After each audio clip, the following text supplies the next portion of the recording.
Bonjour chers frères et sœurs dans le Seigneur, aujourd'hui nous venons de rattraper tout notre retard pris durant la semaine que j'ai passée au camp Patmos.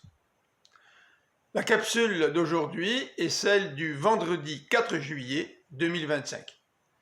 Voici le texte pour cette pensée biblique quotidienne, Esdras chapitres 7 et 8. En voici le titre. L'Éternel accompagne Esdras. Environ 60 ans après les événements décrits dans les chapitres précédents, Esdras entre en scène. Il était spécialiste de la loi. Il prenait un grand soin à l'étudier, à l'appliquer et à l'enseigner. Dieu était avec lui au point où l'empereur Artaxerxès lui donnait tout ce qu'il demandait. Artaxerxès lui remit un document dans lequel il demandait à tous ceux qui voulaient retourner à Jérusalem d'y aller avec Esdras. Il confia à ce dernier le soin de faire une enquête en Juda pour voir comment y était observée la loi de Dieu. Esdras apporta aussi tout l'argent et l'or donné par le roi et ses conseillers et collecté dans toute la province de Babylone. Tout cet argent et celui donné volontairement par le peuple et les prêtres étaient destinés à acheter tout le nécessaire pour célébrer le culte au temple de Jérusalem.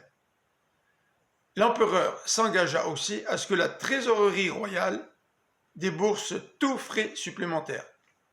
De plus, les prêtres, les lévites, les musiciens, les portiers, les desservants et les serviteurs du temple furent exemptés d'impôts.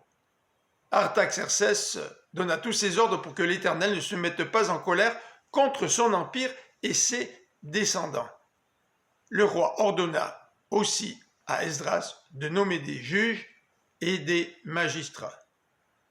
Encouragé par l'intervention de l'empereur, Esdras rassembla des chefs d'Israël et des Lévites pour qu'ils partent avec lui.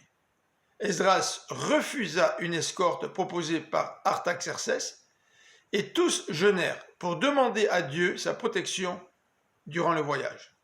Il confia aussi tous les dons recueillis à 12 prêtres choisis pour qu'ils veillent sur ces trésors. Je vous souhaite une bonne fin de semaine et je vous donne rendez-vous lundi prochain. À bientôt. Que Dieu vous bénisse.